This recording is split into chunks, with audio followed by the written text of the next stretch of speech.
სახელითა მამისათა და ძისათა და წმინდისა სულისათა. ამინ. დაგლოცოთ ღმერთმა დღეს ჩემო ძვირფასებო მინდა გავაგრძელო ის თემა ჩვენ სასწაულებრივად გადავრჩით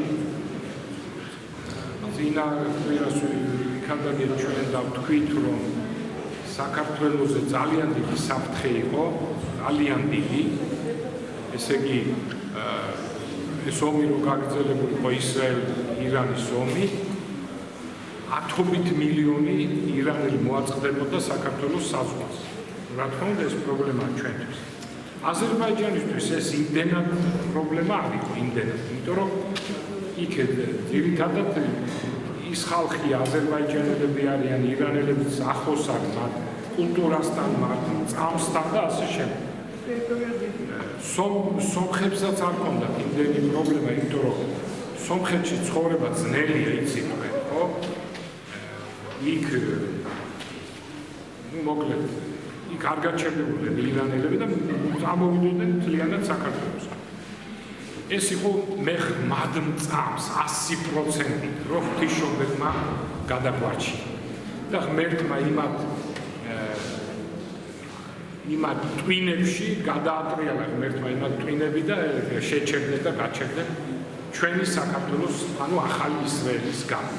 მე ეს მადმწამს, იმიტომ რომ ჩვენ ვიყავით ისეთი პრობლემის წინაშე, რომ საქართველოს უბრალოდ განადგურდება. მიწის პირისგან აღიგავებოდა. პირისაგან მიწის. მოკლედ გადავრჩით. რა მოხდება ახლა მომავალში არ ვიცით, მაგრამ დღესდღეობით ისე მშვიდობა და ისე დავწყნარდით და აშკარად ღვთისმშობელმა გადაგვარჩინა. მე უბრალოდ ჩემო ძვირფასებო კიდევ ერთხელ და სხვა რაკურსით მინდა კიდევ ერთხელ გაგახსენოთ, რომ ომი და მშვიდობა არის როგორც ანაცვლებს ღმერთი ყოველთვის დაწყებული ადამიანიდან ვიდრე დღე და ბოლომდე ესე იქნება. ესე იგი, თუ ჩვენ დავაკვირდებით კაცობრიობის ისტორიას და კაცობრიობას დავალებთ თავი ჩვენ ისტორიას, ჩვენ, როდესაც ჭეშმარიტება ვიწამეთ, აღვიარეთ და მანამდეც რა თქმა უნდა საერთოდ ომი ხო გითხარით ესეთ თვისება ასე თქვა. ამ ქვეყნიური ჩვენ ამ სარწმუნოების დასაკარგად რომ დაგვეკარგეს სარწმუნოება, უამრავი იმპერიები იბრძოდა რომ დაგვეკარგა ჩვენ ჭეშმარიტება. და ქართველი კაცი ჩვენი წინაპრები თავს დებდნენ ამისთვის. არაფრისთვის, ყველაფერი გვერდზე დადეს. სახლი, კარი, ყველაფერი, ეს 64 ადგილის საქართველო და დებდნენ თავს ქრისტესთვის, ხო? გახსოვთ თქვენ ყველაზე გამოხატული და ყველაზე ესეთი ბრძოლა იყო მაზდიანურ სპარსეთსა და საქართველოს შორის ვახტანგ გორგასალის დროს, როდესაც ყველა ქართველმა ფიცი თქვა, რომ ჩვენ თავს დებთ ქრისტესთვის და ჭეშმარიტებისთვის. ვახტანგ გორგასალს ანდერძის ძარს ესეთი დადო ეძიებდით სიკვდილსა ქრისტესთვის. ეს არის აზრი ცხოვრების. ამის გარეშე ცხოვრება არის უაზრობა, ცხოვრება არის მაშინ მარტო ჭამასმა, ისე დროებით და დამთავრდება ყველა. ამიტომ ჩვენ წინაპრებს დიდი მიზანი ჰქონდათ და ჩვენც ამ მიზანს ვემსახურებით და მივდივართ მადლობა ღმერთს წინაპრების ყოლდა. და მე კიდე მინდა გავიმეორო რო დავიბადე მე გავანალიზე რო დავიბადე 16 წლის ომი იყო დამთავრებული მეორე მსოფლიო 16 წელიწადი წინ იყო ომი დამთავრებული და როდესაც 7 წლის ვიყავი ანუ 6 წლის შემდეგ ჩინეთი და საბჭოთა კავშირის ომი დაიწყო 7 დღიანი ომი იყო მე კარგად მახსოვს მადლობა მას დამთავრდა დაიწყო ომი მე ვიყავი 14 წლის ან 12 წლის მეშლება ამას რა მნიშვნელობა აქვს ანუ კიდე ერთი 4-5 წელმა გაიარა და მთელი ავიაცია ამერიკის თითქმის ელოდებოდნენ კენედის ბრძანებას და ისა ავიაცია ელოდებოდნენ როდის სიტყოდა კენედი რომ აწეულიყო ყველა აი როგორც ახლა ტრამპა რო აწია ავიაცია და დაბომბა. აი ეს ელოდებოდნენ რომ საბჭოთა კავშირი დაებო ბომბად და მანამდე 10 დღით ადრე ხო ესე იგი ფლოტილია იყო გამოშვებული უკვე ოკეანეებსა და ზღვებში საბჭოთა კავშირის წინააღმდეგ. ესე იგი გარდაუვალი ომი იყო. და ნუ ღმერთმა უბრალოდ ხრუშჩოვის ტვინში გადაუბრუნა რომ აეღო კუბაში რაც იყო ამერიკის წინააღმდეგ ბაზა და აი ესე მაგრამ ომის საშუალება იყო. მე კიდევ 4 წელი ჩემ ცხოვრებაში გაიარა თუ 3-მა ომი დაიწყო ავღანეთთან. სადაც ძალიან ბევრი ქართველი წაიყვანეს იცით თქვენ და ძალიან ბევრი ქართველი იყო მსახურობა. მე რო ჯარში ვიყავ კიევში ანუ კიდე 3 წლის შემდეგ გესმით რა ხდებოდა სულ 3 4 5 6 წელი სულ აი ომი დაგვსდებდა ხან უკან იყო ხან წინ იყო და მე ვიყავი იმაში ბარისპოლში კიევთან და ისე დაიძაბა პოლონეთში აჯანყება დაიწყო რომ პალკოვნიკმა გამოგვიცხადა რომ ბარისპოლის ბატალიონს პირდაპირ მოემზადეთო შეიძლება ყოველ წუთს უკვე განგაში გამოვაცხადოთო და პირდაპირ გადაგისვრით პოლონეთში ფრონტზე. მე ნუ მოხდა რომ გავკომისიავდი მოკლედ ჩამოერთვეს ამის გამო მამაჩემი შეეშინდა და რეალური ამბავი ჩამოვედი აქა და 9 აპრილი და რა ამბავი იყო და რაღაცა და მოკლედ გაიარა კიდე რამოდენიმე წელი რომ ძმათა შორის ომი მივიღეთ ცალში. გახსოვ. მერე ომი სამაჩაბლოში, მერე ომი იმაში აფხაზეთში რა ხდებოდა და აგერ ეხლა არის 13 წელი მშვიდობა, მაგრამ რა დაძაბულია ირგვლივ და შიგნით როგორ უნდა არიოთ რომ ომში ჩავდოთ. აი ეს არის ჩვენი ცხოვრება ჩემს. ეხლა მე მინდა ამ კუთხითაც კიდე ერთხელ გადავავალოთ თვალი. რომ და ეს გლობალური ომის პარტია, ანუ ანტიქრისტიანული ძალები, თავიდან ცდილობდნენ ქრისტიანობის ჩახშობას, ეხლა ცდილობენ და ბოლომდე ეცდებიან. ესენი მოიყვანეს ზუსტად ანტიქრისტეს ჩემო ძვირფას, რომელსაც აღიარებენ მესია.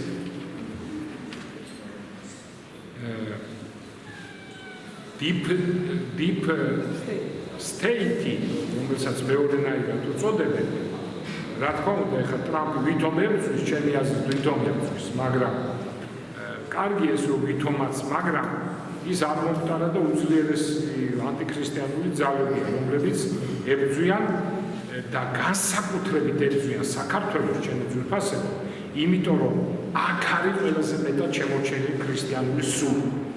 და მათ ქრისტიანობა იმდენად ეზიზღება, რომ მაგალითად deep states უკვე კარგი ხანია უნდათ რომ ვერ მოახერხეს რომ მათ ყველა ეზიზღებათ მართლმადიდებლები, კათოლიკები, პროტესტანტები, ქრისტიანობის ყველა განხრა და მათ უნდათ რომ აეგრძალათ სასაფლაოებზე ევროპაში, იმიტომ რომ ევროპაში რომ პოლონეთში სადაც წახვალ სულ ტაძრებია, სულ ჯვრებია, სასაფლაოზე გახვალ სულ ჯვრები. იმდენად ვერ იტანენ ჯვარს, რომ უნდათ რომ მოეხსნათ ტაძარზე ჯვრები და სასაფლაოზე, რომ ვითომ ეს შეურაცხყოფა იყო სხვა რელიგიის ხალხის. მაგრამ ნუ ეს ვერ მოახერხეს. და საქართველოზე გაბრაზებული არიან, იმიტომ რომ ის ანტიქრისტიანული კანონები კაცის და კაცის ერთმანეთზე დაქორწინება, ქალის და ქალის ყველგან შეიტანეს. თითქმის ყველა ქრისტიანულ ქვეყანაში. შემოძვევ ეკლესიებშიც კი ბოლოს გასაკვირი იყო, მაგრამ რომის პაპმა ესე იგი მიიღო ეს და დაუშვა და კეთს მოკდა ამ კანონის შემდეგ ასე თუ ისე ჯანმრთელი კაცი. ხო, ცოტა ისე. ასე რომ მოკდა ის საცოდა. ნამდვილად საცოდა. და საქართველოში ხოდა ცხენოდეს იმათ, ჩემო ძვირფასო ხა იქ გადაგებებშიც წერენ ზოგიერთ ჩემი 2-3 აჰა ბევრი არა მრევლი წავიდა იმის გამო რომ პოლიტიკაში ჩამითვალა რომ პოლიტიკაში ვერეოდი რა ჩამითვალა რომ შვიდობას ვერ მხრობი, ეს ჩამითვალა პოლიტიკაში და რომ კაცი და კაცის დაქორწინება მიუღებელია მეთქი თქვი, ეს ჩამითვალეს პოლიტიკაში ჩარევა, ხვენოდე. იმათ აღარ ვამბობ ახლა მე.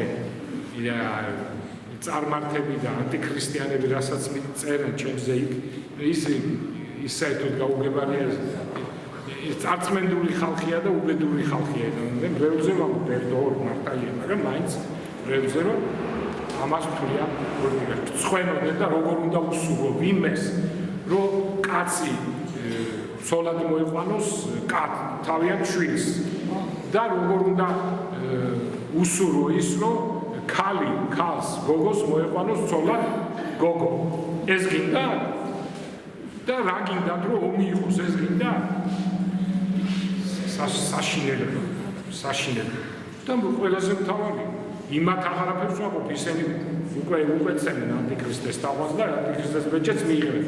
თქვენ რა გეშველებათ რომ უკვე ცემ თაყვანს ანტიქრისტეს?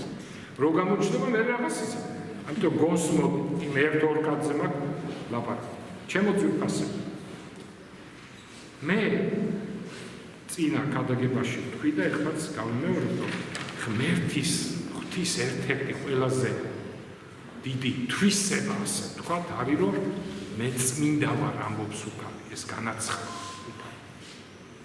და ნახე რა ეუბნება ისრაელს უფალი, რომ აი ნახე ისრაელს ეუბნება ღმერთი ძველ აღთქმაში, რომ ამ აღთქმის ქვეყანას დასამკვიდრება ამ ხალხების უხთოების გამო დევნის უფალი მათ თქვენი პირისაგან. ისრაელ შენი სიმართლის და გულწრფელობის გამო კი არ მიდიხარ, არამედ მათი უღმერთობის გამო. გესმით ეს რა თვისებაა? ღმერთი არის წმინდა და ვერ იტანს ღმერთი უწმინდურობას.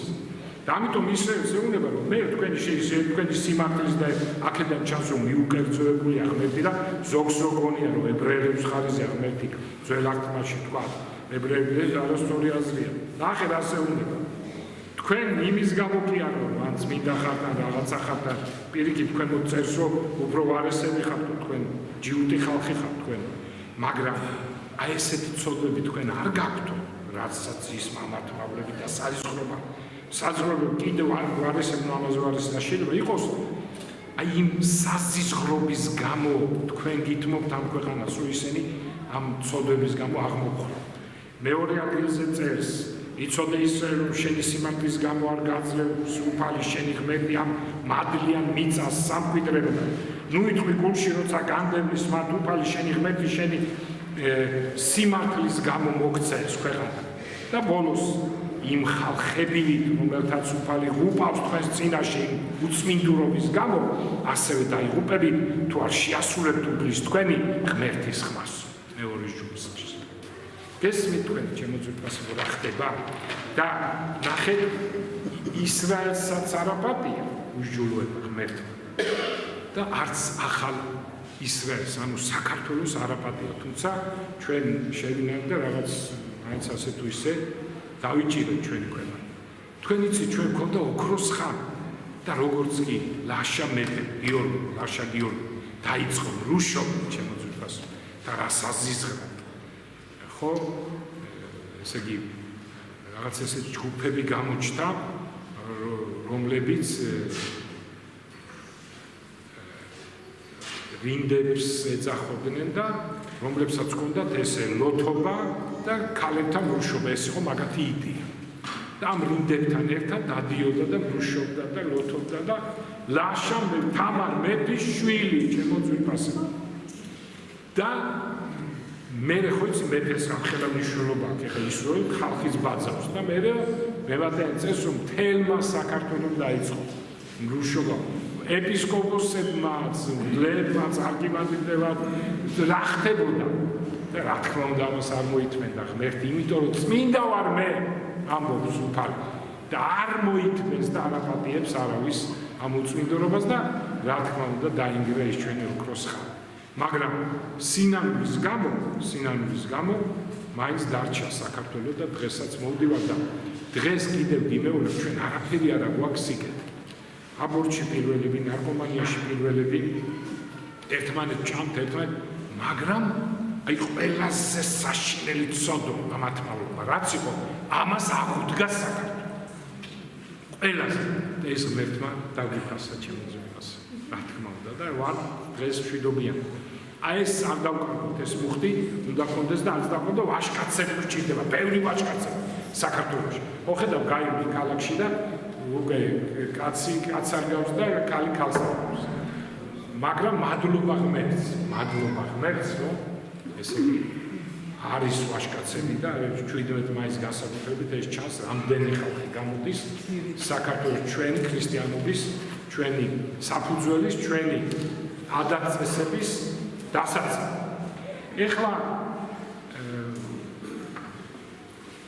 მე მინდოდა ასევე მეთქვა და ამით დავამთავრებ ჩემი ძვირფასებო განსაკუთრებით გააძლიერეთ ლოცვა ღვთისმშობლისადმი რომ ვიფარავს მაგრამ რომ ვიყოთ მადლიერები აი ეს ვლადიმერის ხატი არის და სხვათა შორის ზუსტად აი იმ პერიოდში მოვიდა როცა მე შეწყდა ომები და ეს ვინც მოვიტანა და დაგვიტოვა და ვაჩუქა ეს ხატი სხვათა შორის რა უცნაური რამე მოხდა ისრაელში უნდა ჩაეტანა და ნუ იქ ეთქობა ხა ისრაელს არ მოეწონა ღვთისმშობლისა და არ მიიღეს და დააბრუნეს უკან არა და ეს არის მშვიდობის ხატი რომ წარმართები რო არ დავესხენ თავს და ეს ამისთვის არის განსაკუთრებული მე წავიდა უკრაინაში იქიდან წამოიღო ამ ბერმა ტრიპო და უკრაინაშიც ვერ ჩაიდა უბრალოდ ვეღარ ჩაიდა აქ შეჩერდა და მე მითხრა რაღაცა ესეთი ძროხო ღვთისმშობელს აქ უნდაო დავანება ამ ტაძარში და ვაჩუქა ეს ხატი და იმის მე არის აი ესეთი მშვიდობა ჩვენთან და აქ რომ მოხდა ტროპლები მაინც წაიკითხეთ რა ღვთისმშობლის ტროპლები ღვთისმშობელო ქართულობი ხატი თქვენი სიტყვებითაც შეევედრეთ შეიძლება პარაკლისიც გადაიხადოთ შეიძლება დაუჯდომელიც წაიკითხოთ მაგრამ თუ არ გეცლებათ პატარა ტროპლები მაინც ყველა ეცადეთ წავიკითხოთ და თხოვოთ მშვიდობა ეხლა ერთი ხო ეს ომი იყო ყოველთვის კაცობრიობის ისტორიაში ბრძოლები იღებს ისეთ ხასიათს რომ უკვე პირველ მსოფლიო ომში უამრავ მილიონობით ადამიანი გაწყდა მეორე მსოფლიო ომში დაიხვეწა ეს ტექნიკა ასე ვთქვათ სამხედრო 70 მილიონი კაცი დაიღუპა და ალბათ იქნება მესამე მსოფლიო ომი იქ რა აპოკალიფსში პირდაპირ წერია რომ დაიღუპება 1/3 კაცობრიობის და შემდეგ უკვე ამ რადიაციებით დემით კიდევ უფრო აპოკალიფსში წერია ხავ ომი არ წერია მაგრამ ალბათ ესე იქნება აბა რა იქნება თუ ესეთი კატაკლიზმები და ესეთი ამბები იქნება ეხლა ერთი რამ და დავასრულოთ ერთი სახალისო რა თუმცა აქვე უნდა ვთქვა რომ ამ შუალედებში მე რომ ამბობ რომ აი 4 წლის მერე ომი იყო მე ჩემი ცხოვრების კიდე 5 წლის მერე ომი იყო კიდე ომი იყო მაგრამ მშვიდობიან პერიოდშიც რამდენი განსაცდელია ადამიანს ხო რა არის ცხოვრება ამიტომ ყველაზე ჭკვიანურია ჯერ სოკრატემ თქვა აი პირველი ამოცანა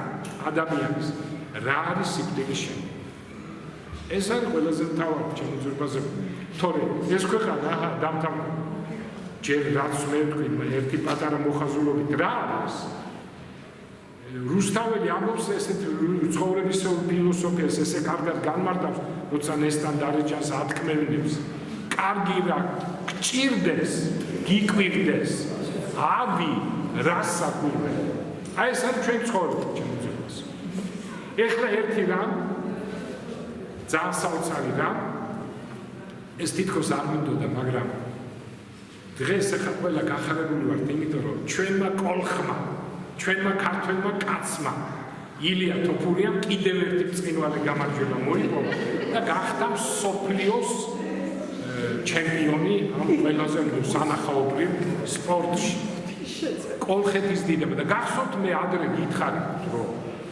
ეხლა კოლხეთის შესახებ აპოლონიუს როდესელი ანუ პოეტი ფილოსოფოსი ბერძენ ქრისტეშობამდე დაწერა რომანი არგონავტიკა და სადაც ამბობს რომ ვერავინ ვერ შეეძლება კოლხეთის მეფის სიძლიერეს ვერავინ ვერ შეეძლება მათ ფლოტილიას სამხედრო ფლოტი არის, სამხედრო ჯარს. ვერავინ ვერ შეიძლება მის ეს ყველაფერი არგონავტიკაში წერია, მე ამოწერილი მაქვს ყველაფერი. ვერავინ ვერ შეიძლება მათ არქიტექტურას, ვერავინ ვერ შეიძლება მათ ბაღებს, ვერავინ ვერ შეიძლება მათ ნიჭიერებას, კოლხი ხალხის. კოლხები ეს არიან სვანები, მეგრელები, გურულები, იმერლები, აჭარები, რაჭველები, ეს არის კოლხები და ლაზები, დასავლეთ საქართველოს. და აფხაზები იგივე ლაზები, იგივე ქართველები არიან. ხო, რა თქმა უნდა, აფხაზებიც, გურულებიც და ყველა ლეჩხუმელები გამომჩა, ლეჩხუმელებიც. ეს არის კოლხები, ჩემო ძვირფასებო და ეს თუ ვინმეს არ ჯერავს, ჯერ იმიტომ უნდა დაიჯეროს, რომ ბერძნები გვაკეთებენ და ბერძნები ამბობენ ამას, ქართველს რო დაეწერა ქრისტე შობამდე კიდე იქნებოდა დაუჯერებელი ბერძნები და კიდე ის რომ ეს კოლხური გენი რას აკეთებს დღეს. აგერ თოფური, აგერ დვალიშვილი, ვანიდან, აგერ ტალახაძე, აგერ კვარაცხელი, კოლხური გენი, აი რა ნიჭია, ჩემო ძვირფასი. და ერთი რამი და კიდე გითხრათ კოლხური გენის შესახებ. ოღონ ვინმე არ ჩამითვალოს, რომ მე რაღაცა ბერია მომწონს და რაღაცა დიქტატორია ვაცხადებ და საშინელი პიროვნება იყო. მაგრამ როგორ მოათხოვა ბერიამ deep state გესმით თქვენ ვიმორტო. გლობალური ომის პარტია როგორ მოათხოვა ქართველმა კაცმა, კოლხმა, მეგრებმა ლავრენტი ბერია. იცით თქვენ ეს ამბავი? ესე იგი, ვინ მოათხოვა მსოფლიოს რა ძალა შემოწმებას. თქვენ იცით რომ ტრუმენი, რომელიც deep state-ის მამა იყო იმ დროს, მან ხიროსიმაში და იმაში ნაგასაკიში ჩააგდო ატომური ბომბები, რითაც გამოაჩინა თავი ნამდვილად რომ გლობალური პარტიის, ომის პარტიის ლიდერი იყო, რომ იყო ანტიქრისტე, რომ ეზიზღებოდა საერთოდ კაცობრიობა და ქრისტიანები და არა მარტო ქრისტიანები. და დაიბადა. მე მაქვს ნანახი დოკუმენტური ფილმი. ახლა მაგათ ეგონათ, რომ უკვე ატომური ბომბი რო ქონდა, მორჩა დამთავრდა მსოფლიოს დააჩოქება. და ასევე ამბობ, დაგაჩოქებთ ყველას, ვინც არ დაგვემორჩილებითო. და 38 ქალაქი მაქვს იმ ხიროსიმის შემდეგო 38 თუ რაღაც ქალაქი მაქვსო სიაში. და ასახელებს ამ ქალაქებს მათ შორის თბილისს. თუ არ დაგვემორჩილებითო, გაგანადგურებთ როგორც ისა ხიროსიმა. და ამ დროს რა ხდება? სტალინი იბარებს ბერიას და ეუბნება სასწრაფოდ ატომი დამიდე 1 წლის თავზე. იმიტომ რომ 1 წელიწადში უცებ ესე ვერ მოხდებოდა, რომ დაებომბა ჯერ შეხვედრები უნდა 1 წლის თავზე. თორე სტალინმა უთხრა, ხო იცი რაც მოგივა. ანუ დახურებდა ბერი. 1 წელიწად ჯანმრთელი იყო ეს. და ბერია შემოწმდა ამ კოლხმა კაცმა დაზვერვის ხელოვნების გინდა სამხედრო ხელოვნების ისტორიაში არ არსებობს რაცაც ახლა მე მოგიყვები თქვენ ბერიასნაირი პიროვნება არავის არ უთქმია არც რუსს, არც ებრაელს, არც იტალიელს, არც ამერიკელს ესეთი სასწაული რაც გააკეთა ამ კაცმა. ნუ ახლა ეს უინტერესოა, მოდი ამას დავანებოთ თავი, ძალიან მოკლედ ვიტყვი, რომ აგენტები, ქალები, კაცები გაგზავნა ამერიკაში, ჩამოიტანა, როგორ მოახერხეს, მაგრამ მოახერხა. ჩამოიტანა ატომური, ესე იგი, იარაღის ნახაზები, როგორ უნდა შექმნილიყო ატომური იარაღი, როგორ მოახერხა ეს ხო სასწაულია, ჩემო ძვირფასებო და მაგრამ ამას არ იყო 1 წელი, ამას იყო 3 წელი. მაგრამ 1 წელიწადში 3 წელიწადში იყო თო ჯერტი სტალინი ემუქრებოდა, მეორეც ის ტრუმენიც ემუქრებოდა, 3 წელი დიდი დრო იყო. და 1 წლის თავზე რო ამერიკისთვის ამას ვამბობ, მოათხოვა დისტეი და მოათხოვა ეს როკენს ტრუმენი და მთელი ომის პარტია გესმის რა ძალა მოათხოვა რა გააკეთა ჩემო ძვირფასებო. ახლა მახსოვს რა ადგილზე პირობითად ავიღოთ ყაზახეთის სტეპები იქ იყო დიდი ტერიტორიები. მე მგონი იქ პირობითად თქვათ მაინც. და მოახერხა ის, რომ იმიტაცია გააკეთა ატომური ვითომ გამოცდა, რომ ატომური ბომბა ააფეთქა. ეხლა როგორ გააკეთეს და რამდენი რამ დაწვა და რამდენი რამ გააკეთა და რა ხდა ეს სხვა საკითხია, უინტერესოა, მაგრამ იმიტაცია გააკეთა ამის. გადაიღო ეს ყველაფერი და გაუგზავნეს ტრუმენს და იმათ.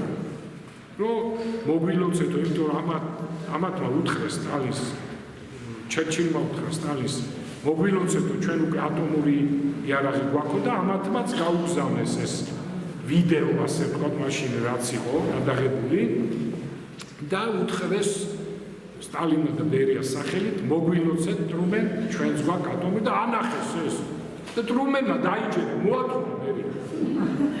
იმიტომ რომ აფეთქება გადაღებულია იქ ბერია დგას, სტალინი დგას, ცოტა შორს ყველაფერი ერთმანეთს ეხმარებიან, იმიტაცია გააკეთეს. და იმან დახვიდა არა, მე მგონი ელექტროსკამზე აჯერეს, სიკვდილი მიუსაჯა ყველას. ვინც ეს ატომური ბომბი მოიგონა და მე ჩაუვარდა ხელში ბერიას, ყველას ერთ 5-6 კაცი დააჯინა იმაზე. რა ქვია, ელექტროსკამზე და სიკვდილი მიუსაჯა. გაგიჟებული იყო თურმე ხრიალებდა, იმიტომ რომ მთელი გეგმა ჩაუვარდა. გესმით თქვენ, ჩემო ძუძუს. რა გააკეთა ქართველმა კაცმა? რა გააკეთა ლავრენტი ბერიამ, როგორ მოათხოვა ისინი და ეგონა აქ ააფეთქა ხლაპუშკა ასე თქვა, ძალიან ისე სასაცილო რო იყოს. და იმათმა ჩათვალეს, რომ ატომური ბომბი უკვე აქვს 3 წლის თავზე მერე მართლაც გადამზიდი ატომური ბომბები გამზადებული იყო. საოცრება კოლხეთის გენია, ჩემო ძვირფასო. მე ასე ვიტყოდი და მე მგონი დღესაც ერთი კოლხი კაცი Deep State ატყუებდა და მოატყუებდა ეტომარი მშვიდობა. ჩვენთან ახსნეთ, დაგუწევთ და გადახალხეთ.